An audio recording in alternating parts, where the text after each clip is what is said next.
Hola, hola. Buenas noches, doctor. Buenas noches, Sonia. Gracias por contestar. ¿Me escuchan claramente? Sí, doctor, yo sí. Perfecto. Imagino que los demás también. Bien, sean bienvenidos a la clase de hoy. Seguramente estarán extrañando ver sus notas, ¿cierto?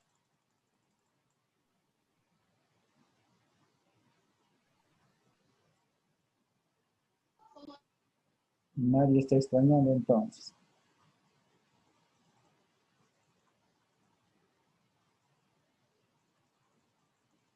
Bien.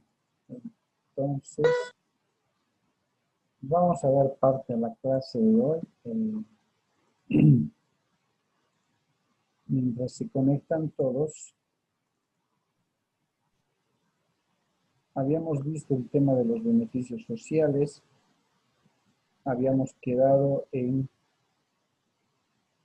habíamos visto el bono de producción y habíamos hablado sobre la imprescriptibilidad de los derechos, ¿cierto? Hoy por hoy habíamos recalcado de que los derechos laborales no prescriben, ya no se pierden por el transcurso del tiempo, ¿ya? Un dato que tenemos que tener claro, por favor. A ver, están con micrófonos activados.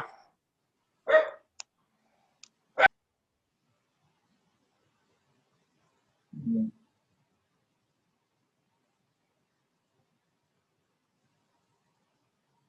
Ok.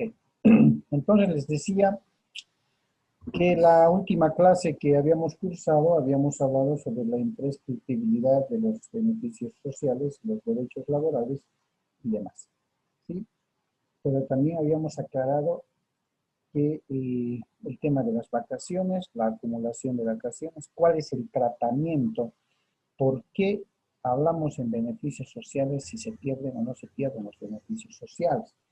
Y habíamos establecido que hoy por hoy, con las modificaciones que han tenido las normas laborales, ya no podemos hablar de pérdida total de los beneficios sociales, ¿ya? Es cierto que en determinadas circunstancias y condición que hoy vamos a ver y que con eso terminaríamos el tema para entrar netamente a la práctica, que se las voy a mandar mañana para que el jueves la podamos dilucidar, tenemos que tener presente de que ya no hay una pérdida total de los beneficios sociales. Sí existe formas de aplicar a manera de sanción la pérdida de ciertos derechos, de ciertos beneficios sociales. Pero reitero, como antes se estilaba establecer, despedir a un trabajador con la pérdida total de sus beneficios sociales ya no existe, ¿no? La nueva Constitución Política del Estado ha reforzado de sobremanera la protección de los derechos laborales previstos en la Constitución mediante normas también internacionales, ¿no? La OIT ha emitido también en el transcurso de todo este tiempo normas, convenios que son verdaderos instrumentos y tratados internacionales. A ver, chicos, por favor, controlen su micrófono. Algunos los tienen activados. Bien. Entonces, tenemos que tener en cuenta que va a haber distintas modalidades, como las hemos visto y las vamos a ver hoy, de despido o fractura de la relación laboral que van a conllevar en algunos casos la pérdida de ciertos derechos y en otros se va a dar la aparición del famoso quinquenio, ¿ya? Para ello, tenemos que entender, tenemos que identificar un primer dato que nos va a llevar a poder identificar qué derechos o beneficios sociales debo de conocer de un determinado trabajador, ¿cierto? Y ese dato tiene que ver con el tipo de desvinculación laboral por la cual la relación o el contrato de trabajo se está fracturando. Es decir, tengo que establecer el por qué se lo ha despedido o el por qué ha renunciado o se ha retirado. El identificar la clase o el tipo de desvinculación laboral nos va a llevar a identificar también qué beneficios sociales le debe de conocer. ¿Ya? Para ello vamos a retroceder acá. Acá. Bien. Retiro voluntario. ¿Qué dice la norma actualmente vigente? Actualmente en uso. ¿Qué nos dice? Que el retiro voluntario o la famosa renuncia voluntaria que hace el trabajador tiene que ver con una decisión personal, ¿sí? Libre de cualquier, hablando en lo sano, libre de cualquier presión por la que el trabajador o la trabajadora toma la decisión de irse de la empresa. ¿Ya? A eso se denomina renuncia voluntaria o retiro voluntario.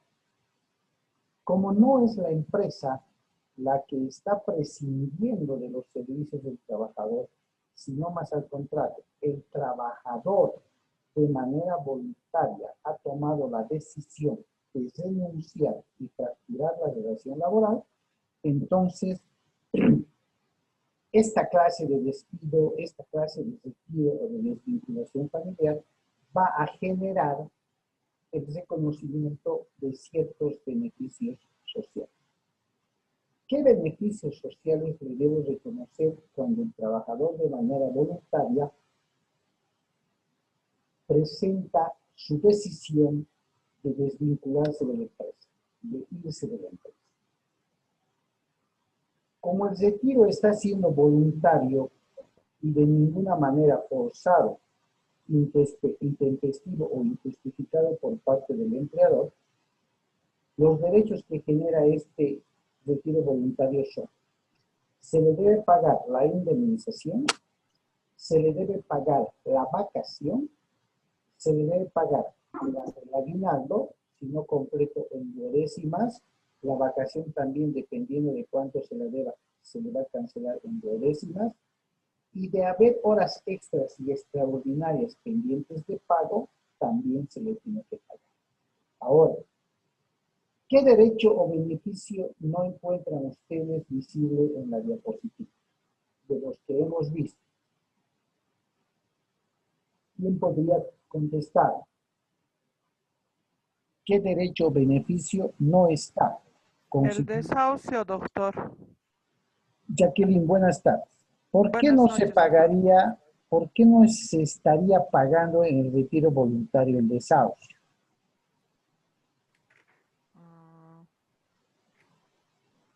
Porque no lo están retirando, doctor.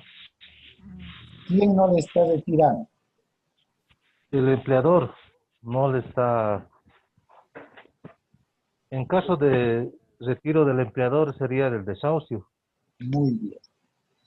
Esto quiere decir entonces que cuando la fractura o extinción de la relación laboral sea por decisión de la parte empleadora, es decir, sea la empresa o el empleador quien despida al trabajador, la empresa o el empleador está en la obligación de pagar todos los beneficios sociales, incluidos el desahucio.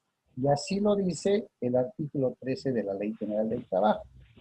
Cuando por causas no atribuibles al trabajador, el empleador toma la decisión de desvincularlo, este está obligado a pagarle todos los beneficios sociales reconocidos por ley, incluido el desahucio. Por supuesto que en una renuncia o retiro voluntario no se va a reconocer el desahucio. ¿Por qué? Porque no está habiendo despido. Porque quien ha tomado la decisión de ya no trabajar e irse es el trabajador de manera voluntaria. Por eso es que no van a consignar en la indemnización, en el retiro voluntario, el derecho de desahucio. ¿Ya? Un tema que me parece importante recalcar es el artículo 55 de la Ley General del Trabajo establece, y artículos anteriores también, establecen la figura de la jornada laboral.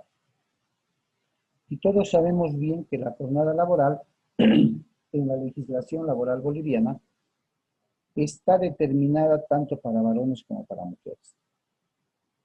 En cuanto a los varones, la ley dispone que estos deben cumplir 48 horas semanales de trabajo. Y eso supone una jornada ordinaria de 8 horas en horarios que pueden ser en horarios de oficina, en horarios continuos y demás. Y para las mujeres prevé que la jornada laboral debe ser de 7 horas diarias, 40 horas semanales. ¿Ya? ¿Por qué les hago esta aclaración? Porque dentro de los derechos o beneficios que ustedes ven en la diapositiva en relación al retiro o renuncia voluntaria, están las horas extras y extraordinarias. Y el artículo 55 dispone que todas las horas excedentes a las 8 horas ordinarias de trabajo en días normales de trabajo se definen y se los toma en cuenta como horas extras. Ejemplo, si yo trabajo de 8 a 12 y de 2 a 6, son mis 8 horas diarias. Sin embargo, si por necesidad de trabajos, de cargo, me instruyen que me quede hasta las 8, hasta las 9 o hasta las 10, esas horas excedentes después de las 6 de la tarde son horas extras. Y la norma explica que las horas extras se doblan, es decir, se duplican. Por lo tanto, deben ser multiplicadas por 2. ¿Qué quiero decir? Si mi jornada en la tarde es hasta las 6 de la tarde, pero la empresa requiere que me quede un par de horas más, imaginemos hasta las 8, ¿sí? El día lunes que trabaje de 8 a 12 y de 2 de la tarde a 8 de la noche, estoy estableciendo 2 horas extras por día. Y como la norma me dice que las horas extras se duplican, entonces las tengo que multiplicar por 2. Eso quiere decir que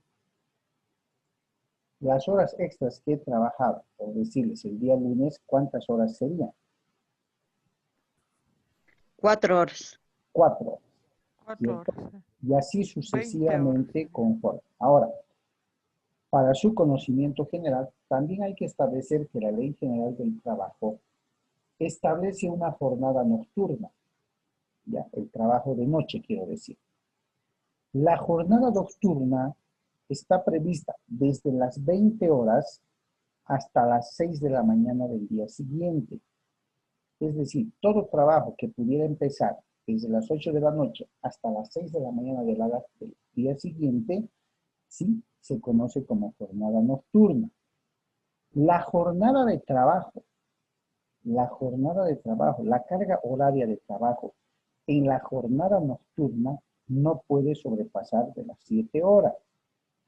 Toda hora excedente u horas excedentes a las 7 horas en trabajo nocturno también se considera hora extra. Además de un recargo económico por trabajar en la noche que se denomina precisamente recargo nocturno. Tiene 3 niveles el recargo nocturno, un 25%, un 40% y un 50%, dependiendo el lugar de trabajo, dependiendo si es mujer, si es varón. ¿Ya? Esta aclaración les hago porque hay empresas que trabajan las 24 horas con turnos. Por tanto, a quienes les tocara en determinado mes cumplir un turno nocturno y si acaso la jornada nocturna pasara a las 7 horas, se va a conceptualizar también como horas extras. Las horas extraordinarias están previstas para los trabajos en días domingos y en días festivos o feriados. Así dice la norma. Cuando el empleador requiera que el trabajador preste servicio los domingos o en días feriados o festivos, le debe de conocer horas extraordinarias. La teoría laboral, ya la doctrina laboral, establece que las horas extraordinarias se pagan triple. Ya, se pagan triple. ¿Y dónde está ese domingo o feriado triple? No olviden que el año laboral tiene 360 días está dividido en 12 meses y el salario por lo general se paga con carácter mensual, ¿cierto? Por 30 días. Si mi empresa trabaja o atiende de lunes a viernes, estaría trabajando por mes entre 20 y 22 días. Pero mi sueldo me lo pagan por 30 días. Febrero, algún año trae 28 días y algún otro trae 29 días. ¿Mi salario me lo pagan por 28 o por 29 o me pagan por los 30? Por los 30, doctor. Por los 30, doctor. Por los 30, ¿cierto? Por mes. Exactamente. Entonces, ¿qué ocurre? Como yo no trabajo, a ver, en el ejemplo que les pongo, mi empresa trabaja de lunes a viernes, sábado no trabajo, domingo tampoco, se supone que en el salario normal mensual ya me están pagando los domingos, ¿cierto? Pero si ese domingo trabajo, me convocan o un feriado, ¿cierto? Un domingo o un feriado ya estaría pagado. A eso se saca el doble, como el cálculo de las horas extras. Entonces, llegamos a lo mismo. Las horas extras son aquellas horas trabajadas por encima de las 8 horas normales de trabajo. Se duplican o se multiplican por 2. Los días domingos y los días festivos o feriados, también, si el empleador convoca a los trabajadores a trabajar, debe reconocerles lo que se conoce como horas extraordinarias.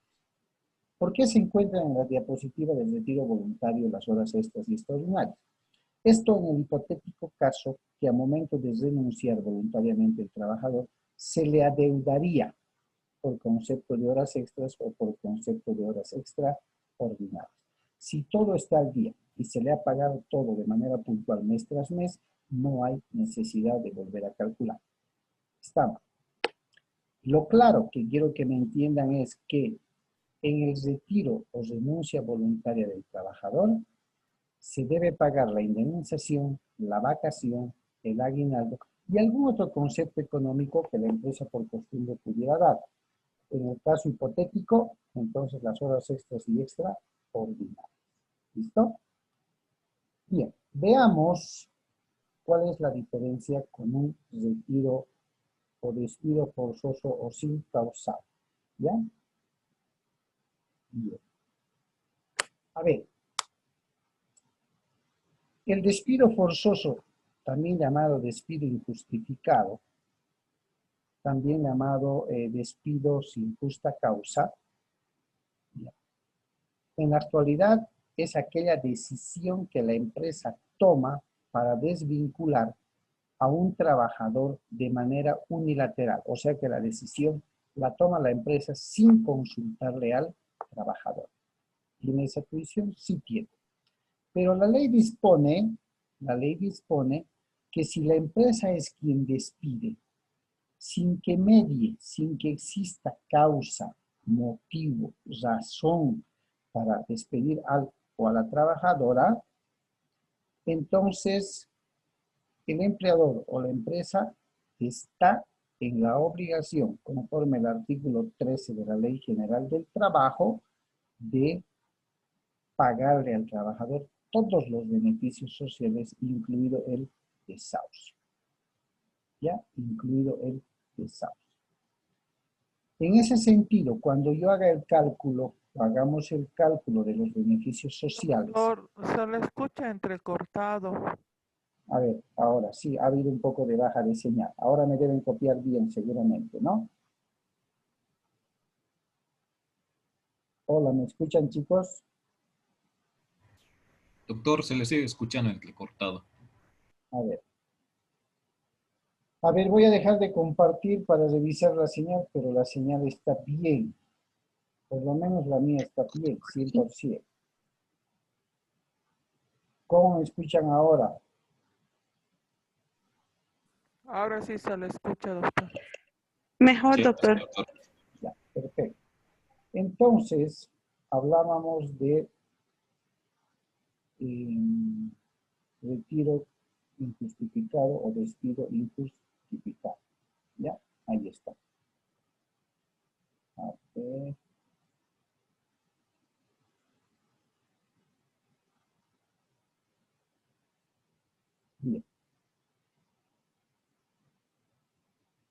Pueden ver la diapositiva, ¿no, chicos?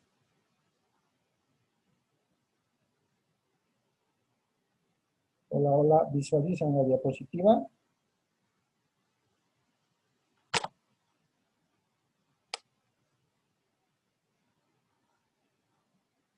Aló, chicos, ¿me escuchan? Hola. Aló. Sí, Doctor, doctor. no se les... A ver, creo que algunos no me están escuchando Hola, hola. y algunos sí, ¿no?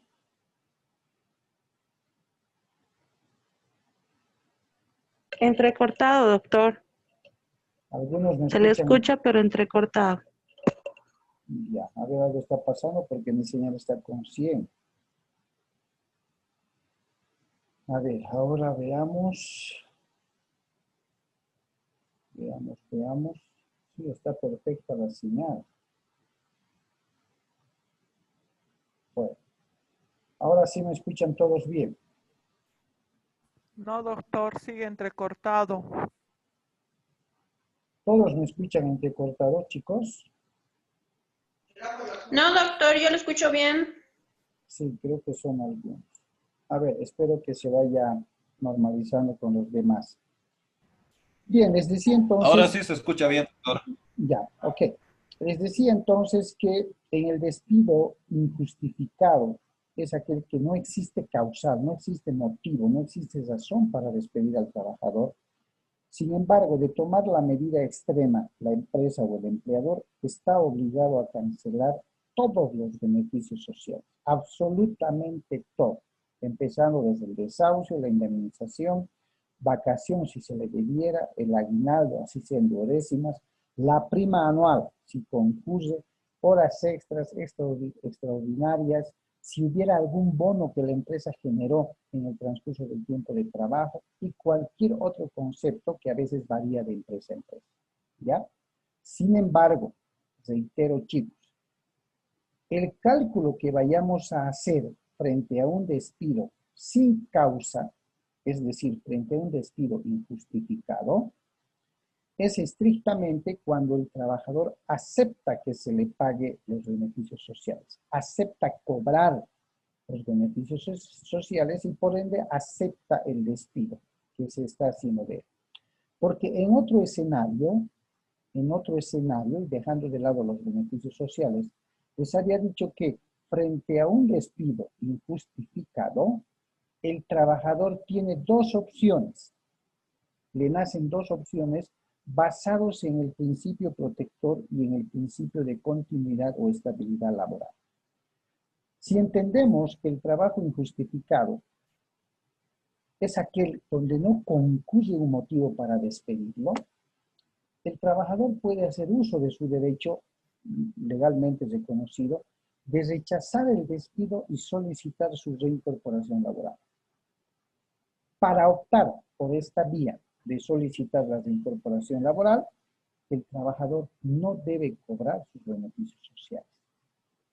Es decir, no se debe hacer efectivo el cobro de los beneficios sociales. Porque una opción cierra la puerta de la otra. Si el trabajador cobrara los beneficios sociales, se le cierra la puerta de la reincorporación. No podría alegar o demandar o denunciar la reincorporación laboral.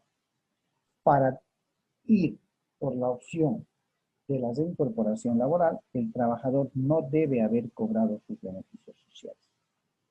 ¿Ya? En ese caso, fíjense, si el trabajador se va por la reincorporación, si bien se le va a calcular y se va a tener listo todos sus beneficios sociales en el formulario de finiquito, vamos a estar como empresa frente a una adversidad de que el trabajador ha decidido no cobrar y pedir su reincorporación laboral. Es una posibilidad latente que se puede dar en la decisión del trabajador. ¿Estamos? Pero bueno, viéndolo desde el punto de vista de los beneficios sociales, de concurrir un despido injustificado, le debo pagar absolutamente todos los derechos sin exclusión alguna. Todo lo que se le ha deudado. ¿Estamos? Bien. A ver, veamos el despido o retiro concausado, también llamado despido justificado. ¿Ya? Despido justificado. A ver, lo propio que en el tema de la pérdida de derechos o beneficios sociales, en el despido concausado, tenemos que ubicarnos en que esta desvinculación laboral, el motivo que ha generado la decisión del empleador de prescindir de los servicios del trabajador es porque éste ha incurrido en alguna de las causales previstas en el artículo 16 de la Ley General del Trabajo y el artículo 9 de su decreto reglamentario. ¿Ya? Es decir, existe un motivo, existe una causa para poder despedir. Pero este motivo o causa tiene que estar expresamente determinado por ley. Por eso hago alusión al artículo 16 de la Ley General del Trabajo y el artículo 9 de su decreto reglamentario. ¿Por qué? Porque si el empleador o la empresa, llamémosle así, se inventa alguna causal, Doctor, adelante. en el artículo 16, estoy ahorita, dice, no habrá lugar a desahucio ni indemnización cuando exista una de las siguientes causales. Así. A, perjuicio material causado o intención en los instrumentos de trabajo.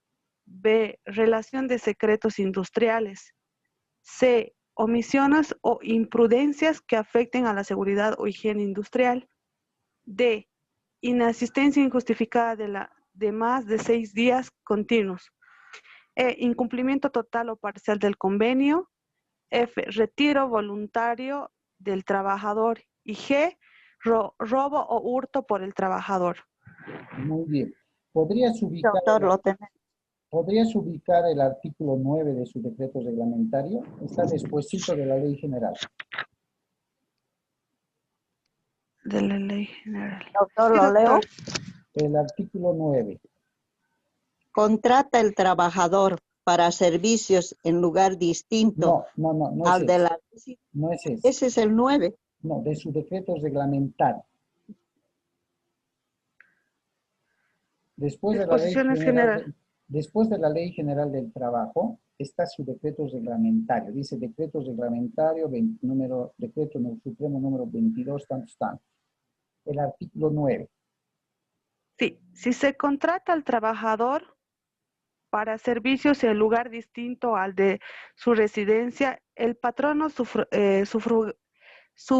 sufragará los gastos razonables del viaje y retorno.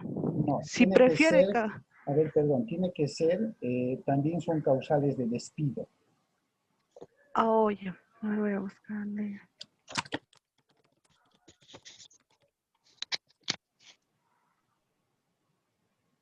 Es coincidente con el artículo 16 de la Ley General del Trabajo.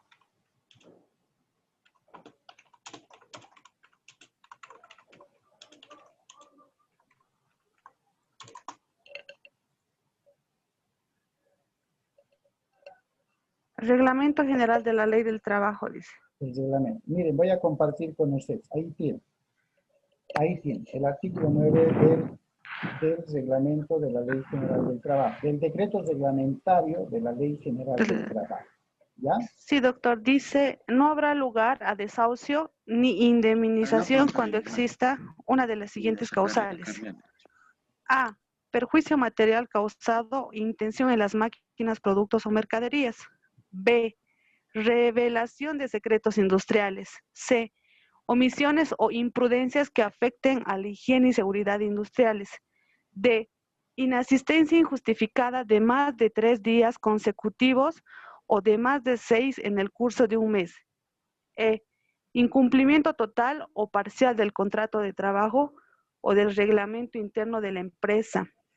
F, retiro voluntario del trabajador antes de los términos fijados en el artículo 13 de la ley o de la ley o en el contrato, dice. G, abuso de confianza, robo o hurto por el trabajador.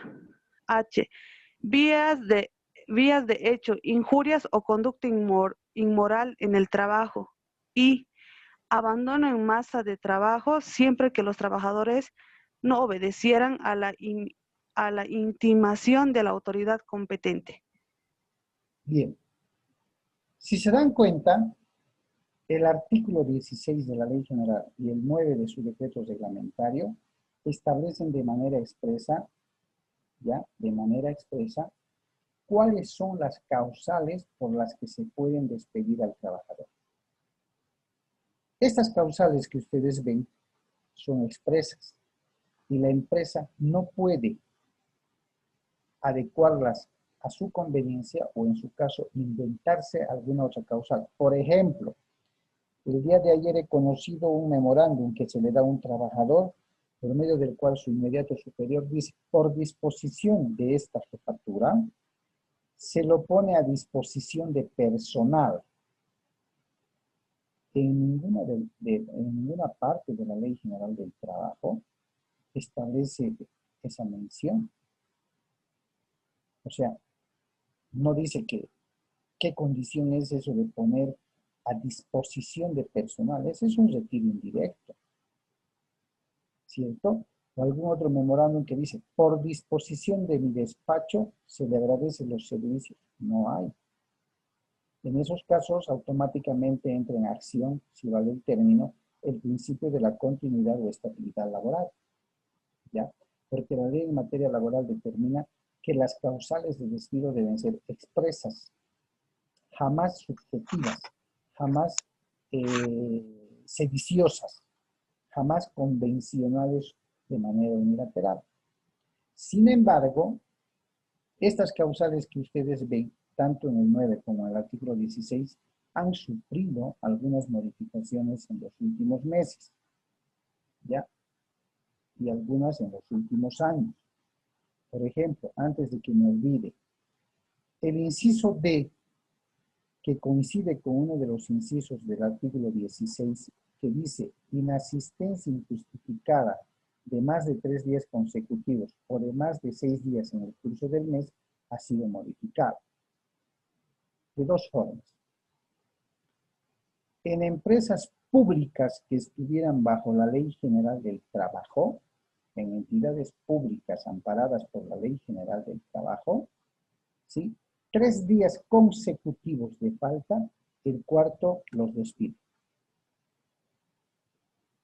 Así se aplicaba hasta hace 1 año y 2 meses más o menos. Es decir, si el trabajador de manera injustificada no concurría a su trabajo por más de 3 días, el cuarto día, recursos humanos de la institución ya giraba el memo de despido. ¿Por qué? Porque se lo toma ahora como retiro voluntario. Se presume que al no haber asistido más de 3 días, entonces ya no quiere trabajar. Les voy a decir las modificaciones. Los 6 días han sido modificados en el tema de discontinuidad. En el mes, dice, ¿no ven? No. Para las empresas privadas se aplican los 6 días continuos de falta injustificada. Es decir, inasistencia injustificada por más de 6 días en una empresa privada, el 7º día la empresa privada ya gira el memorándum de agradecimiento de servicios o ya giraba.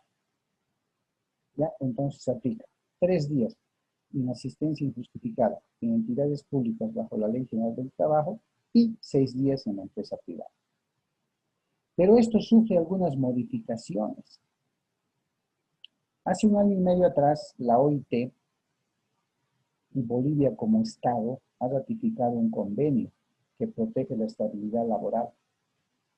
Y el Tribunal Constitucional ha hecho una interpretación de ese convenio, más la legislación laboral y constitucional en Bolivia, y ha determinado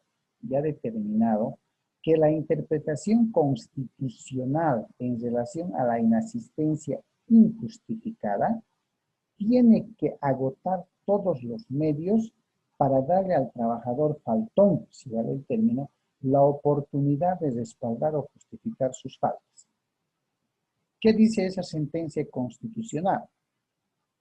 La empresa o la parte empleadora, dice, no podrá, primero, descontar y despedir sin antes haberle dado la oportunidad al trabajador de justificar dichas faltas, otorgándoles un plazo razonable dependiendo de los hechos o circunstancias que hubieran mediado para no asistir a su trabajo. De no justificar el trabajador dichas inasistencias, la empresa estará habilitada para poder despedir. Es uno de los pocos o de las pocas causales que no requieren a veces procesos internos disciplinarios para poder despedir. ¿Por qué? Porque la evidencia está ahí, ha faltado. Posterior a su restitución al cuarto o al quinto día, se le da un plazo razonable, que generalmente son 3 días, que pueda servirle para justificar el porqué de sus faltas. Si no lo hace, es causal de despido, adiós. Si lo hace y las causales son justificadas, los impedimentos para no asistir a su trabajo son insalvables para él, entonces no se le puede despedir. Sí se le puede descontar, pero no se lo puede despedir. Esa es la modificación que el Tribunal Constitucional ha hecho, ha interpretado en relación a las inasistencias injustificadas, para que sepa. Ejemplo, un trabajador con un problema de asistencia familiar, de manera sorpresiva ha sido detenido con un mandamiento de aprecio. No ha ido a trabajar por más de una semana o 2. Ha vuelto una vez que ha sido liberado y ha justificado el por qué no ha podido ir a trabajar. Y lógicamente era un impedimento insalvable. Toda vez que un juez en materia familiar ha emitido una orden judicial para su apremio. Y eso ha hecho que se genere la imposibilidad de ir a su trabajo. Corroborada esa asistencia con todas las pruebas presentadas, lo único que acontece es el descuento por las faltas o los días que ha faltado, más no le pueden despedir.